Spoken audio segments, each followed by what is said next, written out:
This is why Tottenham Hotspur give me trust issues. Let's get into it. Whew! Oh boy. Where do I even start, bro? If you told me Sunday that this would be the same team that would go and beat Man City after what just happened on Sunday, I'd call you freaking crazy, bro. I would call you crazy. What did I just watch, man? How do we go from the performance that we did against Crystal Palace the other day to what we just witnessed, man? Complete 180. This is insane. Insane. And my heart, I don't know how much longer my heart can take of this, man.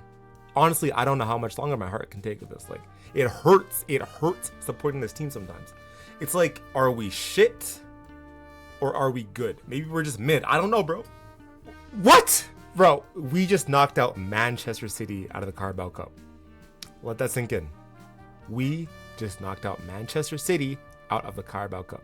I don't know about you guys, but me personally, before this game even started, the moment I saw our lineups, like, I knew we went strong, but like I saw Manchester City's lineup, which, by the way, Pep, you did not go. This is not your C team or B team, bro. That team is good enough to finish top 6. That team is good enough to finish top 6. That is a good team that you put out, bro. So, yeah. When I saw those lineups, I was stressed, bro. I was stressed. My guy, like, what? Brother, I mean, like, who they have other that? They had Foden. Did they have Ake or Akanji? I think they had one of the two. Bernardo Silva came on. Gundogan came on. Like, bro, that was not their B team. That team was good enough to beat almost every single side in the Premier League, bro.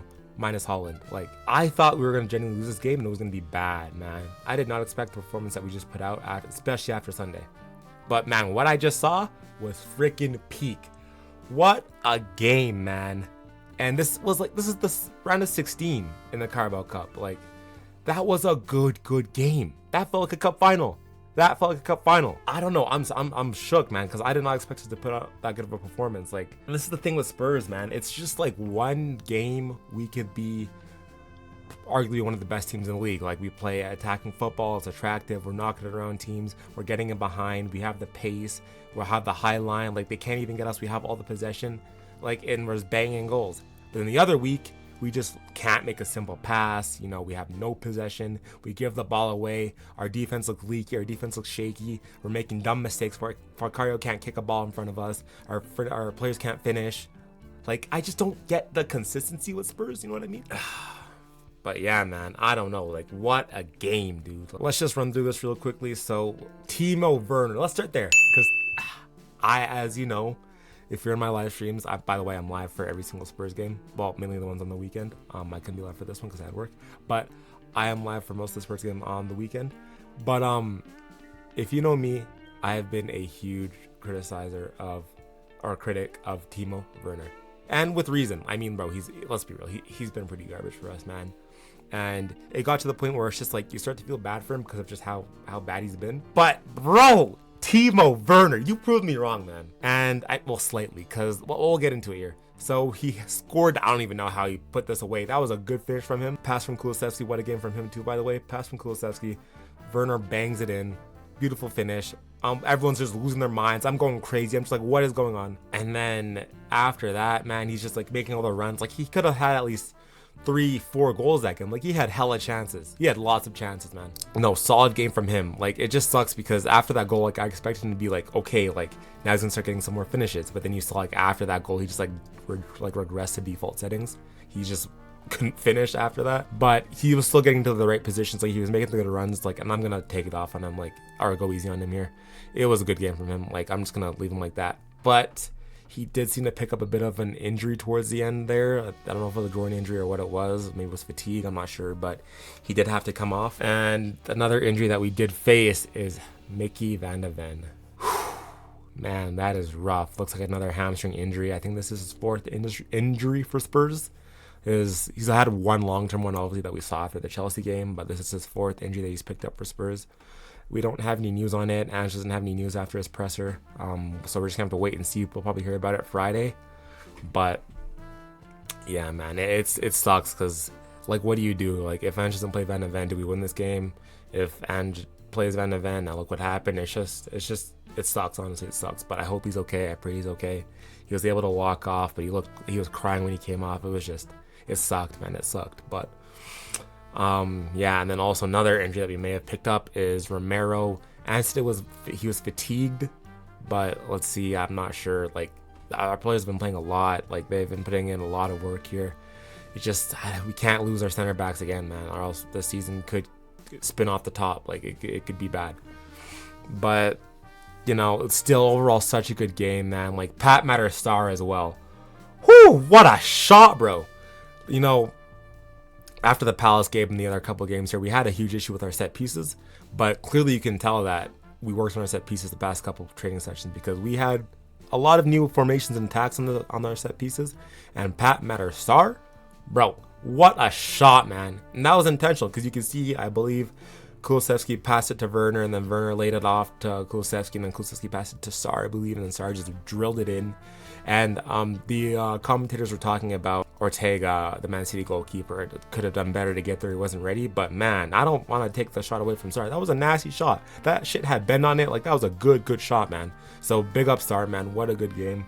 Beautiful shot. And he's been, I think Ange has used him very differently this season. Like he's not playing as many games as he did last season. But when we use him, we're using him like in a different way. Like he's having a lot more of an impact because he's not playing as many games, and we're using him mainly as like off the bench option typically, and in the cup games, and he has just been banging the goals, getting assists. He's looked so good this season. So big up Sarr, man. He's still so young. He's like what, 21, 22? So he still has like a long way to go as well. Like he's just gonna keep getting better. So this is amazing. Good stuff, Sarr. We love to see it. And Kulusevski, man. Oh my gosh. If y'all didn't see my last TikTok, also follow me on TikTok at CDO Spurs. I was ripping in the entire team. I was ripping in Kulusevski. Like, guys, Kulusevski didn't have a good game last game. He didn't. No one did. But he just bounced back just like that, man. He was so good this game. He was all over everything. He single-handedly carried us to that when he destroyed Man City, man. Destroyed Man City. And bro, 2 assists. Like, I don't know what all of his advanced stats were. The stat nerds will probably point it out for me. But bro, he had such a good game, man. And this just proves the type of form that he's in right now. And he's been so good. But yeah, man, like just, I'm speechless. Like, I don't know. What a game. What a game. And that's just, wins like that just helps reinforce why we need to keep Ange. And I've been critical myself. Like, I'm not 100% certain of how this project's going to end, but I can say this much and confidently say this much. We need to stick with this manager because I don't think there's anything else there for us, man. Like, what's the point of sacking him now? We're just going to have to rebuild again and have to get new players again. It's just going to be bad. So I think right now our best option is to stick with Ange and just pursue, man. So what if we lose a couple games here? I know it's easy to say that after a win, and I'm the first one to scream and get pissed off after we lose, but create something, and here's Rodrigo Muniz!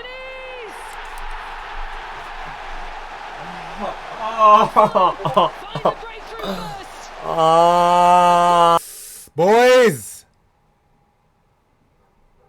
Oh my gosh, why is it so easy? So you gotta give the props to Ange, man. He picked a strong team, he picked a good team. Our players showed honest effort. Ange made perfect subs, amazing subs. I loved all the substitutions. They were good. They helped refresh things. We just kept a constant pace and energy. Like, I loved the way that we played. And even the simple things like kicking the ball away when we were under pressure. Like, we wanted to have possession, but we clearly saw that we couldn't keep possession. So we still managed to kick the ball away. We managed to keep a pretty compact and decent shape. We didn't give up too many big chances. Like, I just have to give props to Ange because he deserves it. This was a very well-coached game, and he played really well. So props to the team as a whole. It's a bigger picture here, man. We're building something. As long as we just keep remembering that, and I'm guilty of not remembering that, as long as we keep remembering that, I think there's big things in store, man. Like, to get a big win against Man City like this, whether or not Pep was trying or played his B team, it doesn't matter. That's still Man City. Like, they've been the best team in the world for years. 4 in a row, Champions League, treble. Like, won this competition more times than I've lost count, man. Like, this team is just the best team in the world right now, bar Real Madrid maybe, I don't know. And we just went up and beat them in the Carabao Cup without Heung-min Son as well. But man, like, it's just insane. I don't know how we just managed to pull this off. But now we move on to Villa on, when do we play? Whatever day we play next, we play Villa on the weekend. Another tough game. We have some injuries clearly. Will Son be fit? We don't know. Will Werner be fit? We don't know. Solanke looked hella tired as well. Like, it's going to be tough, man. It's going to be tough, but we just got to keep moving. We got to keep pursuing, man. We got to keep pushing on. Like, it's something that we can do. As long as we keep winning games, the Ange will stay in. I just worry about our management, man, because if we lose a couple games and we're sitting 10th by December, don't give Levy the option to sack him, Because me personally, I wouldn't sack him. I'm not Ange out at all. I still think he's the right way forward. I don't see any other way forward. I think it's just him. I think I've seen what we can look like when we play to our full potential, and I've seen what we look like when we play bad. If we can just get consistency, I think we'll be fine. But don't give Levy or the board a chance or the ability to be able to sack you. He just has to get some wins in the league, man. He has to, because if we're mid-table by December, I don't know. It's not gonna look good. But no, props to Ange, man. It's been good. It's been so good. Now, speaking of Levy and the board, there was a tweet that came out from Paulo O'Keefe talking about how Spurs have the ability to sign Eze, Conor Gallagher, and Pedro Neto. And Levy declined all of them for one reason, or maybe two reasons, but mainly one reason. He did not want to pay the wages. Daniel Levy did not want to pay the wages. So you're telling me we could have had at minimum one of Eze, Gallagher, or Neto. And the whole reason why we didn't get them is because Daniel Levy did not want to pay wages. This is another reason why I say Ange needs to stay in. Because at least Ange is getting the best of the options that we currently have right now. Or he's trying to, at least. With another manager, they're going to demand more, better players and a whole bunch of stuff. It's just going to be another headache, and we're going to be stuck in this limbo of mid forever. At least Ange is putting in an honest effort, and we're playing attractive football, and we're getting results out of our current players. And whether or not we bring in players, it's completely up to Levy, and that's out of Ange's control. Clearly, Ange wanted Gallagher, and we've known about Ange wanted Gallagher for freaking over a year, man. And the whole reason why we didn't get him is because Daniel Levy did not want to pay wages. With Eze, I believe the news was with Eze, Palace wanted $60 million up front. But bro, pay it. Pay the money. With a player of Eze's quality, you just have to pay the money. You just have to. You can argue that $60 million up front, like all up front ones, is a lot. But with a player of Eze's quality, you just have to bite the bullet, man. You just have to pay up. You just have to. So I'm just, are we really surprised though? Like, is Daniel Levy, like, we've been through this for how many years before I even been a Spurs fan? Like, he is prioritizing his pockets, the revenue over the actual football. We are a football club, and he's prioritizing the money and the revenue. Also, you can sell off some stakes and get more money. Like, I don't even know how far I want to go into this, man. It's just, I don't want to, like, damper the mood after our big win. So I'm just going to leave it there. Like, what do y'all think about that?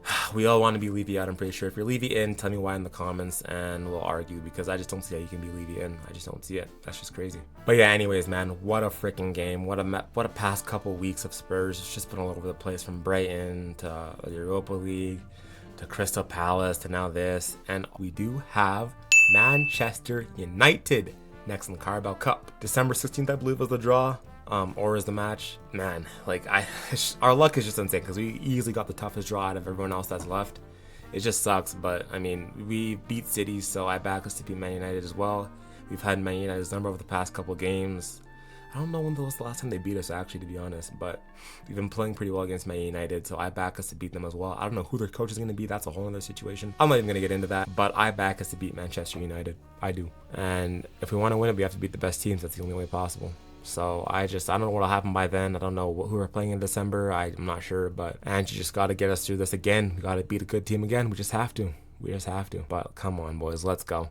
Let's keep on going, Spurs. Come on, you Spurs. Let's go. Anyways, thank y'all for watching my video, my little rant. Man, I'm at a loss for words with Spurs, man. Like, one moment we just suck, one moment we're good. Like, my heart hurts, my head hurts. I'm just dying, bro. It's just too much, man. It's just too much. But like the video, subscribe. Thank you guys for watching.